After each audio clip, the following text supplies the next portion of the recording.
Baranagar shootout কাণ্ডে চাঞ্চল্যকর মোড়, স্বামীকে খুনের চেষ্টা, গ্রেপ্তার স্ত্রী সহ 4। গত 21শে নভেম্বর বরানগরের নর্দান পার্কে এক ব্যক্তিকে লক্ষ্য করে গুলি চালানো হয়। অল্পের জন্য গুলি লক্ষ্যভ্রষ্ট হওয়ায় বেঁচে যান ওই ব্যক্তি। সিসিটিভি ফুটেজে যে ছবি উঠে আসে, অল্পের জন্য ওই ব্যক্তি বেঁচে যান এবং একেবারে নর্দান পার্কের সামনে এই ঘটনা ঘটে। ওই ব্যক্তিকে লক্ষ্য করে গুলি চালানো হয়, আর এই ঘটনাতেই গ্রেপ্তার করা হয়েছে তার স্ত্রী, প্রেমিক সহ 4 জনকে।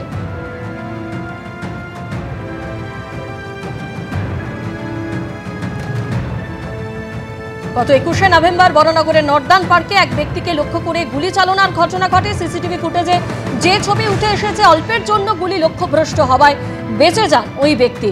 সরাসরি আমাদের প্রতিনিধি আবির দত্ত এই মুহূর্তে আমাদের সঙ্গে রয়েছেন। আবির, খুনের চেষ্টার অভিযোগে স্ত্রী, ওই ব্যক্তির স্ত্রী, তার প্রেমিক সহ 4 জনকে গ্রেপ্তার করা হয়েছে। পুলিশ সূত্রে ঠিক কি জানতে পারছো?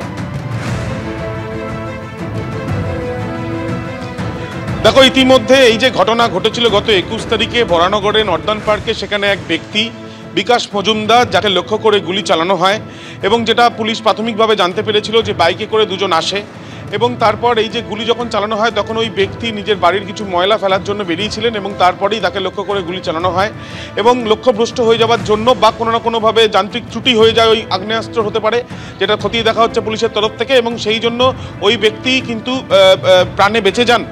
এই ঘটনা তদন্তে নেবে বিভিন্ন সিসিটিভি ক্যামেরার ফুটেজ সহ পুলিশের তরফ থেকে টানা জিজ্ঞাসাবাদের প্রক্রিয়া চালানো শুরু হয় এবং যেটা জানা যাচ্ছে যে ওই যে ব্যক্তি যাকে খুন করার চক্রান্ত করা হয়েছিল, সেই বিকাশ মজুমদার, তার যে স্ত্রী, তাকে ইতিমধ্যে গ্রেপ্তার করা হয়েছে। তার স্ত্রীর নাম রেখা মজুমদার এবং যেটা জানা যাচ্ছে যে কেন তাকে গ্রেপ্তার করা হলো, রেখা মজুমদারকে টানা জিজ্ঞাসাবাদের পর তদন্তকারীরা জানতে পারেন যে রেখা মজুমদারের সঙ্গে প্রদীপ দে নামে এক ব্যক্তির তার বিবাহ বহির্ভূত সম্পর্ক রয়েছে এবং এই প্রদীপ দে সে মেটিয়াবুরুজের বাসিন্দা, কলকাতার।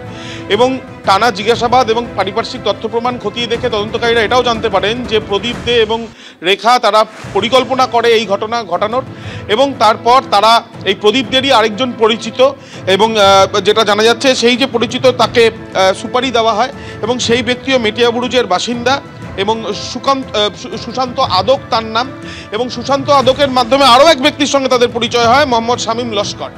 এই সুশান্ত আদক এবং মোহাম্মদ শামীম লস্কর, যে বাসন্তীর বাসিন্দা, এবং সুশান্ত আদক, যে মেটিয়াবুরুজের বাসিন্দা, এই দুজনে মিলে বাইকে করে গিয়ে এই ঘটনা ঘটায় এবং তারপর সেখান থেকে চম্পট দেয়। এই যে ঘটনায় সেখানে ইতিমধ্যে 4 জনকে গ্রেপ্তার করা হয়েছে, সুশান্ত এবং তার সঙ্গে সঙ্গে শামীম লস্কর এবং প্রদীপ দে ও যিনি আহত হয়েছিলেন বা যাকে লক্ষ্য করে এই গুলি চালানোর ঘটনা, তার স্ত্রীর, যেটা জানা যাচ্ছে রেখা মজুমদার, তাই এই 4 জনকে গ্রেপ্তার করা হয়েছে।